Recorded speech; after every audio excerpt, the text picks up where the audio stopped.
Salve, tudo bem? Meu nome é Celso Mariano, você já me conhece do Portal do Trânsito e talvez você esteja lembrado da última vez que viu esse cenário aqui em que eu estava conversando com a Márcia Pontes, colunista do Portal do Trânsito, que passando aqui por Curitiba, eu convidei ela para vir até aqui e tivemos a ideia de fazer um quadro chamado Sala de Visitas. Então sempre que passa alguém importante aqui por Curitiba, a gente traz para cá. E é bem isso que aconteceu. Está aqui ao meu lado. Finalmente estou conhecendo pessoalmente Juliel Modesto de Araújo, psicólogo, um nome já bastante conhecido na área de trânsito e que esteve passando aqui por Curitiba, participar de um evento, né, na área da qual ele atua como profissional num dos seus diversos projetos. Então vem cá que nós vamos nos conhecer pessoalmente e vamos bater um papo sobre trânsito de uma forma ampla, geral, e sobre as impressões que você teve ao chegar aqui até a Tecnodata, até o Portal do Trânsito. Bem-vindo, Juliel. Eu agradeço, Celso. Eu fico agora me sentindo realmente importante, né, por participar desse quadro aqui, por fazer esse momento aqui na sala de visitas. Muito obrigado pela oportunidade. Que legal. Você tem o teu trabalho no interior de São Paulo, Pindamonhangaba, e até onde eu pude perceber, você é uma daquelas pessoas que se apaixonaram pela causa do trânsito. Aliás, uma coisa de família, né? Exato. O Juliel é irmão do Júliver Modesto de Araújo, que é muito conhecido por seus conhecimentos amplos, né? Contundentes, consistentes na área de legislação de trânsito. E o Juliel se dedica a essa coisa mais ligada ao comportamento das pessoas, né? A entender esse elemento que é essencial no trânsito, né? Que está por trás tanto da parte boa quanto da parte ruim, da parte indesejada do trânsito. O trânsito tem jeito, Julião? Tem. Se a gente der jeito nas pessoas, né? Precisa dar um jeito nas pessoas e não só nos usuários da via, né? Sim. Em todas as pessoas que, direto ou indiretamente, estão ligadas à gestão de trânsito. Que interferem no trânsito. Exato. Muitas pessoas não se dão por conta disso, né? Mas lá nos seus gabinetes, quando um administrador, um técnico de trânsito toma esta ou aquela decisão, ele está interferindo, né, no dia a dia das pessoas. A campanha de São Paulo, do Movimento Paulista de Segurança Viária, ele aponta que 94% dos acidentes fatais são em decorrência do fator humano. Eu diria que 100%, né? Porque os outros 6% teve uma parcela de participação aí em algum momento, do fator humano. Teve. Claro, um defeito na via, em algum momento teve uma pessoa que autorizou que o projeto fosse executado daquela forma, ou postergou a manutenção, ou tolerou, né, alguma inconformidade, um defeito no carro. Também em algum momento foi alguém, né, que falhou na linha final de produção, ou nos fornecedores. A gente vê tanto o recall hoje em dia, né, que fica preocupado. Ainda bem que tem o recall, né, detectar um defeito antes que alguém morra. Mas, caramba, não era para dar defeito os veículos. E mesmo assim isso é só uma parcela, né, porque a maior parte dos acidentes, isso ao longo do tempo, acho que vários estudos mostraram isso, né, que a maior parte das causas é o comportamento. É o comportamento.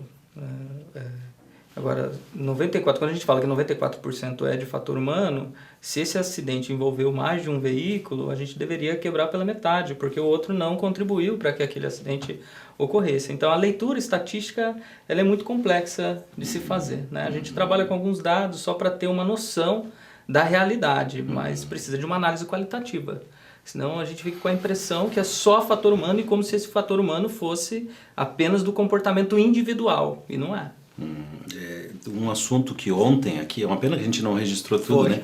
Nós já tivemos algumas horas de papo no dia de ontem, e um dos assuntos que me chamou muito a atenção foi justamente quando você falou que existe um certo tipo de erro que ele não pode ser atribuído àquele sujeito só, né? Nem sempre é só a falha daquela pessoa.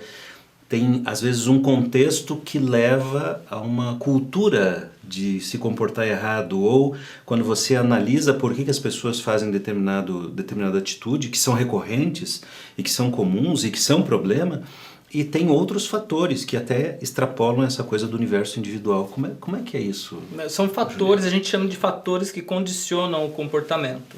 Acho que dois exemplos interessantes são aqueles em que o uso indiscriminado de determinada sinalização viária ela não corresponde àquilo que de fato o comportamento humano é capaz de observar. Então, no uso da placa de parada obrigatória, né, quando você percebe que naquele local você consegue, com um golpe de vista, analisar, né, ter uma percepção de risco ou de segurança e tomar uma atitude que não seja aquela que a legislação determina, que a sinalização determina, aquela sinalização está inadequada. Não deveria ser uma placa R1 ali, que é de parada obrigatória. Poderia ser a R2, dê a preferência. Dê a preferência. E esse comportamento vai se generalizar, né? Se ele passa sempre por trajetos em que a sinalização é inadequada e ele começa a condicionar o comportamento por conta dessa leitura que ele faz, num local onde ele não conhece o trajeto, mas ele conhece a sinalização e ele já tem um comportamento condicionado, ele vai se expor a uma situação de risco. Ele tende a repetir aquele comportamento, mas daí num local onde o nível de segurança talvez não seja o mesmo, né? Exato. Então, veja, eu queria chamar a atenção de quem está nos acompanhando aí, a importância desse tipo de análise, desse tipo de leitura, porque nós costumamos ser muito rasos, né? Em tudo que diz respeito ao trânsito. Bom, no Brasil a gente tem vício disso aí meio que para tudo, né? Todos são técnicos de futebol, todos são especialistas em trânsito e por aí vai, né? Todos entendem economia. E é uma abordagem um pouco mais profunda, uma análise mais profunda é capaz de revelar isso. Então imagine quantas situações você já deve ter se deparado, né? Mas por que tem uma placa pare aqui? Se o campo de visão é tão amplo, muito provavelmente em 99% das situações bastaria uma placa de dê a preferência.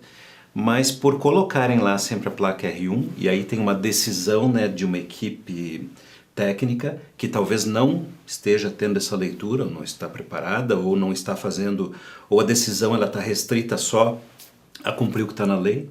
E a lei é uma referência. As leis têm que evoluir também, né? Sim.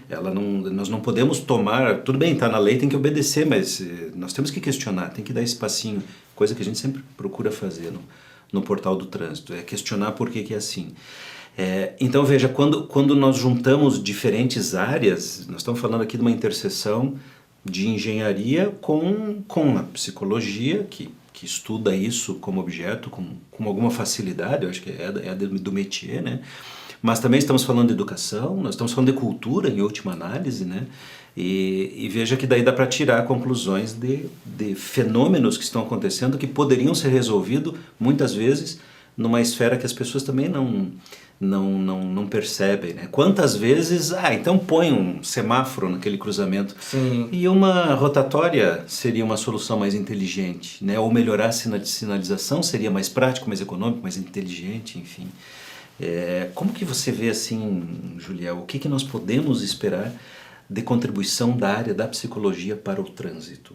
Essa contribuição já existe, mas ela foi até onde? De maneira muito tímida. Um segundo fator, só para concluir, que eu acho interessante deixar muito bem marcado aqui, que uma é questão de engenharia, o uso, né, indiscriminado de determinadas sinalizações, e o outro é na área de fiscalização, quando se opta pelo monitoramento em vez do controle.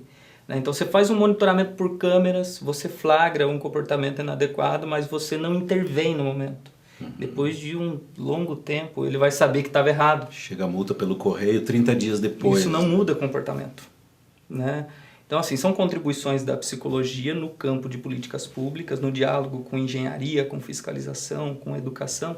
Mas, tradicionalmente, o que a psicologia do trânsito faz é a perícia psicológica de motoristas, né? Avaliar o funcionamento, né, das funções cognitivas, memória, atenção, percepção, raciocínio e alguns traços de comportamento, a personalidade, para garantir que ele tem condições de dirigir, né? Essa é a atividade principal da psicologia do trânsito. Mas a gente já percebe aí por estímulos, inclusive, né, por incentivos da academia, de que esses profissionais também possam ampliar a inserção social da psicologia, colocar a psicologia a serviço de quem realmente precisa. Quando a gente vê os órgãos executivos de trânsito trabalhando ainda com a estrutura mínima para a integração no sistema, isso é uma pena, porque quando a gente pensa no tripé, fala de engenharia, educação e fiscalização, e esquece que comportamento humano depende de uma leitura psicológica, a gente deixa de avançar na qualidade do serviço oferecido. Né? Tem que lembrar que trânsito é um direito social, assim como saúde, como educação, e a gente tem que ter investimentos nessa área. Talvez o próximo passo seja o gestor público, né, se conscientizar de que ele precisa e levar esse profissional para dentro da equipe dele, né, para a estrutura política administrativa daquele órgão. Como que tá lá em Pindamonhangaba? Que a gente fica pensando assim, pô, se o Juliel mora lá, tem tudo isso na cabeça. Vocês estão conseguindo fazer algo mais próximo desse ideal, né, que a gente imagina, de como deve ser administrado o trânsito, pensado o trânsito de uma cidade? Então, eu faço parte de um coletivo de psicólogas especialistas em psicologia do trânsito, o Movimento Voz do Trânsito, e ele tem feito um trabalho muito forte no Vale do Paraíba. Certo. Especialmente em Pindamonhangaba, a gente tem discutido a criação de um Conselho Municipal de Trânsito. E a gente parte de uma premissa de que a gestão de trânsito ela não é feita só pelo órgão de trânsito integrado ao Sistema Nacional de Trânsito, ela é uma responsabilidade de todos. O Código de Trânsito diz que o trânsito em condições seguras é um direito de todos, é um dever e tal, mas é dever de todos, não é dever só dos órgãos e entidades. Dá a impressão que a gestão pública é feita só por órgão público. E que eles é que tem que resolver, né? E a gente vai ficar cobrando, né? O nosso papel é cobrar, não é, a gente precisa participar. Então a gente tem discutido a criação desse Conselho Municipal como forma de criar um espaço, né, intersetorial, de trazer outros órgãos do Executivo Municipal para discutir a questão de trânsito. Porque há um impacto, né, do trânsito na saúde pública. Direto, né? Tanto que a OMS, até eu preparei uma outra tela aqui quando a gente fala, trazendo aqui a década de ações promulgada pela ONU através da OMS, cuja versão brasileira é o Vida no Trânsito, ela está calcada justamente nisso, né? Trânsito é um problema que afeta diretamente a saúde, né? É um dos maiores problemas de saúde pública no mundo, e aqui no Brasil não é diferente. Nós fizemos uma estimativa em Pindamonhangaba de como que seria o custo social dos acidentes de trânsito lá, tendo como parâmetro o que é divulgado pela OMS, né? Dos acidentes de trânsito, de quanto é o custo social e tal. E no início da década, 2011, Pindamonhangaba teve 32 mortes no trânsito. Uma cidade com 160... Número total de mortes. E homicídios 24. Olha que coisa. E se a gente considerar, se a gente fizer uma matemática simples, o que não é certo fazer, mas só para a gente pensar com os números, do custo social total de todas as mortes no ano de 2011 no Brasil, cada morte tem um custo social de 1.059.000. Aí você multiplica por esses 32 de Pindamonhangaba, você tem 33 mil e lá vai bordoada. 33 milhões, desculpa, e lá vai bordoada. É muito dinheiro que se perde, mas a gente está falando de vida. O que mais importa são as vidas que se foram e aquelas que ficam sofrendo pelas que se foram. Claro. Então a gente precisa mudar esse cenário. O custo do acidente grave, se a gente pensar que Pinda teve 32 acidentes graves em 2011, estamos jogando lá embaixo, porque esses dados também são subestimados. A gente sabe. A gente fala que morreu no trânsito é aquele que morreu no local, isso. que morreu depois de socorrido não está sendo computado, está errado, né, o jeito que está sendo feito. Mas só para a gente ter uma noção, isso daí chega a um valor de 2,5 milhões, que é o gasto direto do município com atendimento da ocorrência, 2,5 milhões. E no ano passado, que foi o ano de maior arrecadação, receita de infração de Pinda, foi 1.106.000. Então a conta nunca vai fechar. Você está perdendo dinheiro, mas estamos perdendo vida. Então temos pessoas sequeladas. Como é que a gente dá conta dessa problemática? A gente acredita que tem que ser um diálogo intersetorial, né, do Executivo Municipal, mas tem que ser um diálogo com a sociedade. O taxista, por exemplo, ele vê coisas no trânsito que o gestor jamais verá. O transporte escolar, quem faz o transporte escolar na zona rural, ele tem informações preciosíssimas. A gente tem que dialogar com a população. Tem que ouvir, né? E é também uma ferramenta da democracia prevista na Constituição Federal, prevista no Estatuto das Cidades, prevista na Política Nacional de Mobilidade Urbana. Hoje a gente tem condições de entender o trânsito melhor do que a gente entendia em 98 por conta de outras políticas que surgiram. Então a gente precisa fazer esse trabalho sistêmico e criar espaços de interlocução. Não é fácil, não tem receita, né? A gente não pode correr o risco de simplificar uma questão complexa. E cada localidade vai ter as suas características, né? E em função não só da geografia, economia, enfim, da realidade socioeconômica, mas da cultura do local. E o Brasil é muito grande, né? Exato. Nós vemos muitas vezes dentro do mesmo estado. São Paulo é um, acho que um exemplo bem típico, né? Tá lá a maior cidade da América Latina, conglomerado humano incrivelmente consistente e coeso, e a poucos quilômetros ali você tem uma característica completamente diferente numa cidade do interior, e cidade onde predomina a agricultura, onde predomina a pecuária, e extrapolando, quando você vê as dimensões do Brasil, caramba, a realidade do Nordeste, por exemplo, só para trazer um exemplo de impacto social que impacta muito pela saúde, e isso é um assunto de trânsito, a difusão do veículo de 2 rodas, de motocicleta no Nordeste, chegou no interior de forma tão contundente que houve uma substituição do muar, do cavalo, enfim, para o pastoreio dos animais, da criação, por moto.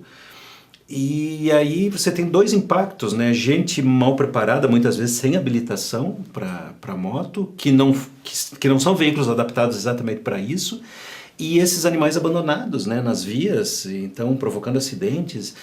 Durma com um barulho desses, né? Porque é uma realidade tão peculiar, mas isso é Brasil. E daí será que nós conseguimos ter esse nível que vocês lá em Pindamonhangaba estão de parabéns?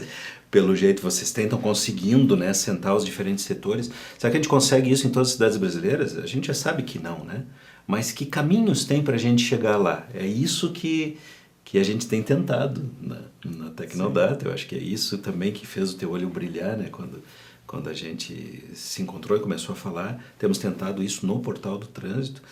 E eu vejo que me sinto grato, realmente satisfeito por encontrar pessoas com a tua cabeça, especialmente com a tua predisposição, porque muita gente fica naquele nível de eu só vou ficar no papel de cobrar, mas nem isso faz bem, porque fica discutindo com um amigo no boteco, na esquina, isso nem para crítica não está servindo.